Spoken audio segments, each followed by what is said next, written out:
Hey folks, Mike and McGee here. If you've been following us for a year, you know that we make barrel silage with grass. Silage is a product that is fermented, doesn't have to be grass. Corn is the most popular silage making material, but any kind of green like this can be made into silage if it's properly fermented. We don't feed this to cattle, we feed it to our pigs. We have grazing pigs called Mangalitsas. They're not strictly grazers, but in the wintertime, when all there is in their pen is dirt and mud, they love it. So anyway, we go beyond that and we mix specially formulated minerals for pigs in this. So it's sort of like giving them a mineral block with some greens in it. And the fermentation is good for their gut. So hey, let's make pig pickles today.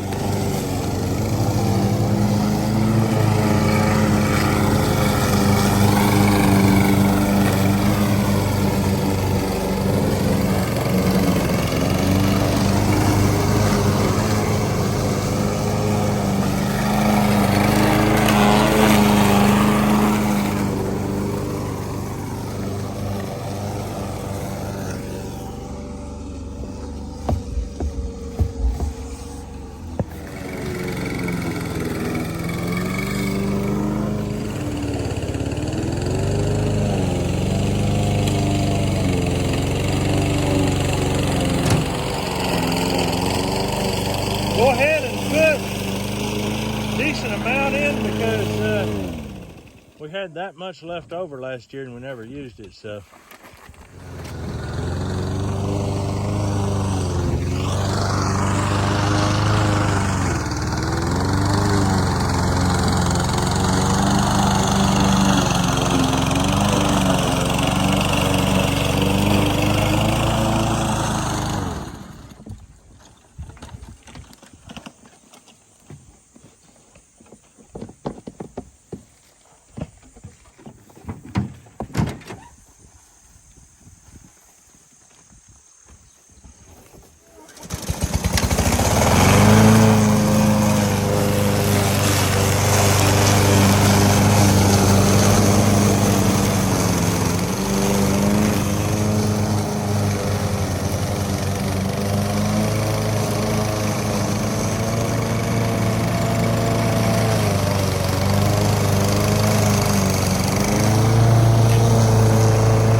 Dave, is this a hard job? Not really. A little bit. A little bit, not bad. It's just hot. Just hot. Yeah. It's like 65 degrees. I'm sweating. Every year we do this, and I mean every year, we get comments about how terrible it is for us to have to stand in there and pack it by foot, and how we need to come up with some kind of a compaction device, whether it be by hand, by machine, some way not to pack it by foot. I don't understand it, but anyway, it don't matter. We pack it by foot, and you get a lot of pounds per square inch by foot. Whereas if you have something that covers a large area, you may have speed, but you don't have a lot of pounds per square inch. When we get done with this, and this ferments, and we open it up in the winter, you literally can't stick a finger in it. It is packed that tight. Literally can't stick a finger in it. Hard as a rock, and you have to take a fork and chop down into it, scrape it, and get it to start flaking off. That means there's very little oxygen. That means it's still preserved and still has plenty of nutrients. Obviously, I've got a good work crew. Not just everybody has this kind of help. But hey, I'm not going to turn the help down. Let's get her done, boys.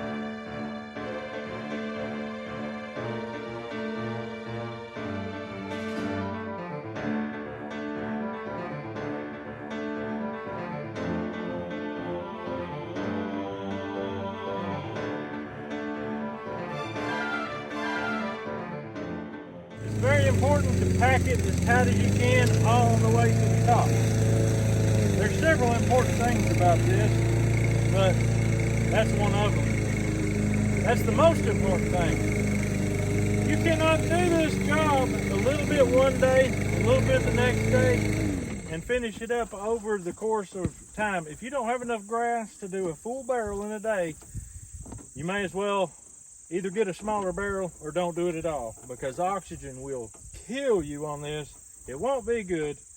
It'll be a waste of time, unless you're trying to make compost. We're not making compost, we're making feed. Don't stop until you got it all the way to the top, because when we open this in January, February, whenever, there's going to be about that much spoiled on top anyway. Even doing it as dense as this. This is extremely dense. Joel here only weighs 450 pounds, so that means per square inch on his feet, probably like 1,000 pounds. So it's tight. This is something you can do on the roadsides, in the ditch, just wherever. It doesn't have to be anything fancy. You don't want to get a bunch of old pop bottles in it though, so the roadside probably need to be picked up a little bit before you do it, because you know Tennessee roads, well, any road in the United States is going to have trash beside it. And always have your second barrel sitting here beside for the old boy that's stomping it, have a place to go if he loses his balance, or when he gets ready to get off, you have a place to go. Then we'll put a lid on this, and this will be a very stable barrel once we get the lid on it.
We run out of mineral.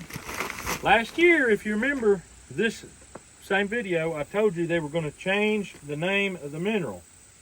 They changed it to ProBuild GFCS Premix for Swine Grower Finisher. It's got some amazing nutrients: lysine, calcium, phosphorus, a little bit of salt, manganese, copper, iodine, selenium, zinc, iron, vitamin A, D, E, phosphate, and even more stuff. So if you live in the Livingston area, they sell this. They had 29 bags, now they've got 28. Just hit them up at the Ag One Co-op. Tell them you want the stuff McGee uses. I want the stuff McGee uses. Oh, David's gonna take a turn at the helm. Matt already got in there and did some stomping and tromping. These boys have more fun than a barrel of monkeys.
0.8, right?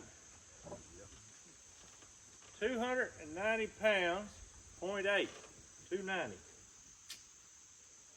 Matt can't have 290.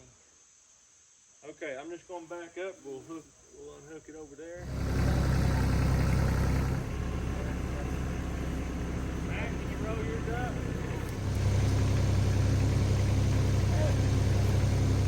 That's about 200 pounds. All right, come on back with it. Come on back with it. Mine was 290.8. We'll say yours would be 280.8. Oh, yeah, sure. Yeah.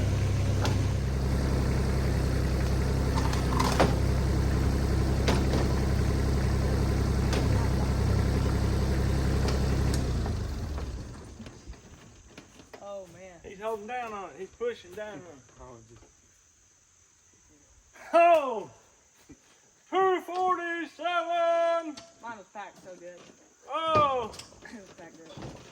Now see, that is such a big difference that I have to say, yes, maybe the greener grass is heavier. Nope, definitely not. But I think that I think I'm fatter. PSI, pounds per square inch.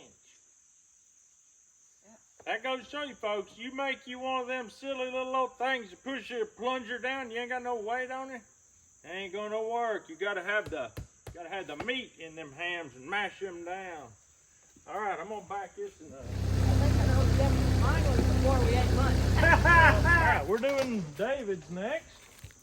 Matt wanted to say the reason his is lighter is because his was before lunch.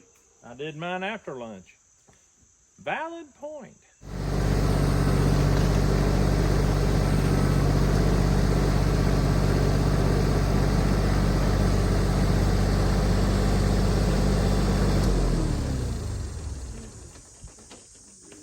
I can't read it. 260. 260. And this is the same grass that Matt was packing. Well, might have been a little dry. Might have been a little drier. Wait, that's wrong. Might have been a little wetter. Might have been a little wetter. No, Might might have been a little drier. Yeah. Oh boy, 260. Now we're gonna see if how Joel stacks up.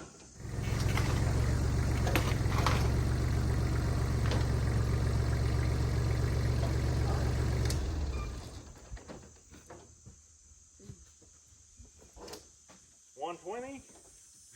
Yeah. 264.2. Oh man!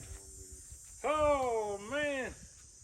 264.2. So basically speaking, the heavier you are, the more you get in the barrel. I think that's what we see here, don't we, Matt?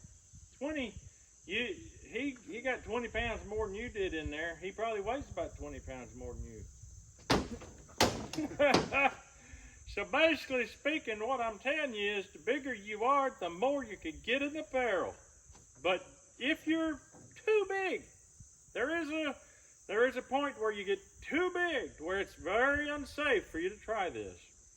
And if you fall, don't say McGee did it and he told me to do it, even though, yeah, I did tell you this is a good thing to do. But if you fall, you're fired before you hit the ground. We don't put up with that. So anyway, there you go. When we get this stuff out in the winter, I'll break out the trusty camera. We'll show you exactly what it looks like, and you won't believe it.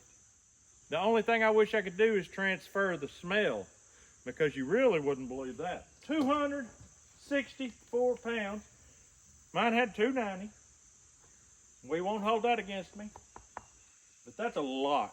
What is that for all of them? If they averaged, let's say they averaged 260, almost 1,500 pounds. Pretty much 1,500 pounds of grass silage. That's a lot. But you know what? Them pigs will eat that. How long did it take the pigs last time to eat it up? About a month, 2 months?